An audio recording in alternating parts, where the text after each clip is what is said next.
Hello, this is Johan Vermilo again with MobilityMinded, and this is going to be part 2 of our review of the LG eXpo. I will go over the user interface. Besides that, we have the standard Windows 6.5 user interface right here. We will actually show you the Samsung user interface. So if I go really quick to the settings menu right here, I'm using a combination really quick of the LG Idols, that is how it's called. You will see it will start changing the user interface. This user interface reminds me a lot about the iPhone feel as well, and there are a couple of ways how that feels like.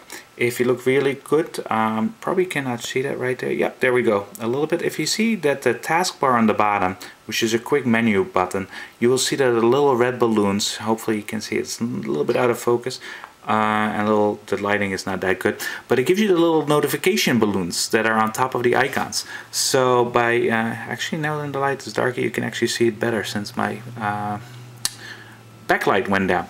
So by scrolling down with your finger and your thumb over the sensor, the motion sensor, you can actually change that.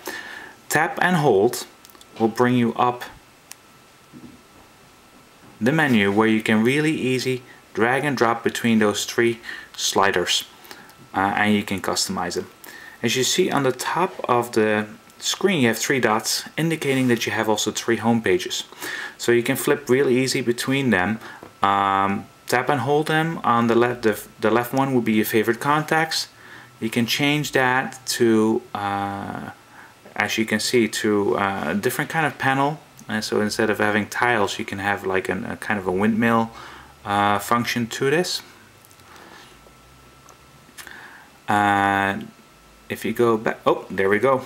Look at that. I actually locked my device by holding the end key too much, and by just swiping one of your fingers over it, it should just access it right there. So there we go. Let's slide to the right, to the left actually, and then you have the screen to the right. There you have your favorite media, so you can actually access that and just drag and drop whatever you want to as a quick access to this.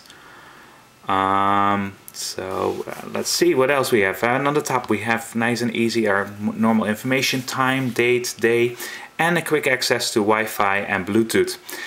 Tapping one of these buttons will actually bring up the pull up menu that is right here for quick access to wireless manager, ringtone alerts, flight mode, themes and wallpaper, and also a nice small tutorial about the user interface.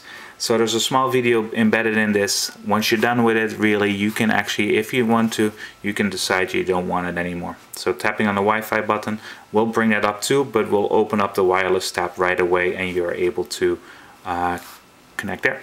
Back button on the bottom, real easy. There you go. What did I want to say? Oh yeah, the button on the side right here is the little task switcher. Tapping on that will actually give you what is open right now. So we don't have too much open. So what I will do is actually I'll open something really quick here. There we go. Let's open up the Internet Explorer right there. We'll hit exit it again, and now when you hit the task manager, you will see that there are 2 things open right now. The Internet Explorer will be open in the active sync. Tapping on them will bring it back to that. Right, as you see, it was quick enough. And or the X will actually close that application, and you can go back to your home screen.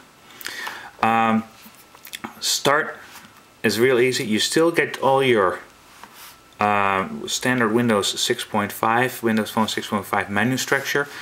This is a little bit, as with any AT&T phone, they actually have it locked down pretty good, where certain applications are listed under different folders. So if I go under the tools folders, that's where I find my active sync, that's where I find my task manager. So that is a little bit getting used to. The games icon is pretty good. As you can see, there's the marketplace, but there's also the app center. So AT&T will bring their own and will sell their own applications as well. Clicking on apps right here, that's where you have your widgets, mobile banking, cast weather, notifier, MSN Money, and some other widgets that are out there. However, the icon right here is the LG menu. So that will bring you actually to an LG style menu. We have communications, multimedia, applications and settings, and with the flick of your finger you can actually, each bar has its own structure that way. So you slide it and every bar independently will slide for you. So I think that's a real great feature. I still have to take a look in at if that's customizable, because that would be great. I haven't found that yet. Great device. I love the motion sensor. Settings for the motion sensor are standard. However, the lock settings is very interesting, because the lock settings are not, as you can see, settings here in the fingerprint sensor. It's actually located into the phone settings, where here you have the lock, and that's where you can set up your fingerprint to unlock the device. Let's take a look. There's a couple of things I want to mention.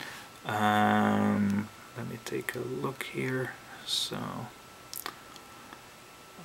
let's go for an email, and let's write a new email message. Let's show you the keyboard that comes with it. The keyboard is kind of busy. You kind of have to get used to it.